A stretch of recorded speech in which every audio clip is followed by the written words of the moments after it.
Welcome to this tutorial on how to convert HTML to PDF with responsive CSS using C#. Hello everyone, in this tutorial we'll learn how to use CSS media types with HTML to generate PDFs using the C# IronPDF library. First, ensure that you have the IronPDF NuGet package installed in your project. If not, you can install it easily via the NuGet package manager. Moving on, we'll jump into the program.cs file. And we'll start by importing the IronPDF namespace and setting the license key for IronPDF. Instantiate the Chrome PDF renderer to handle the PDF rendering process. Change the paper size to a custom size using the set custom paper size in pixels or points method. So for example, set it to 600 by 400 pixels. Choose the CSS media type for rendering. Select either screen or print CSS media.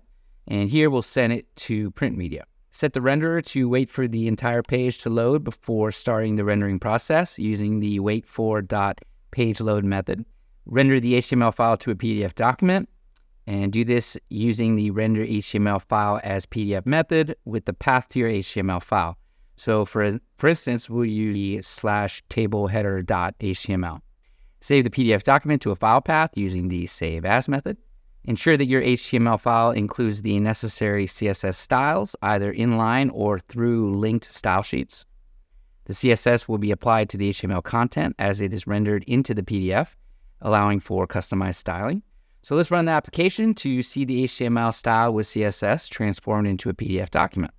All right, so the PDF is generated, and the styles from the CSS are accurately applied inside our PDF document. So by following these steps, you can easily use CSS with HTML to generate PDFs using IronPDF in your .NET application.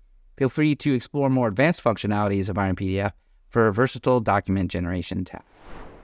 We hope you found this tutorial helpful. Don't forget to subscribe for more useful tutorials from Iron Software. And if you'd like to get started with IronPDF, please sign up for a trial on the site, continue and download, install the package, and experience the power of the software firsthand. Click the link below in the description. Check it out for yourself.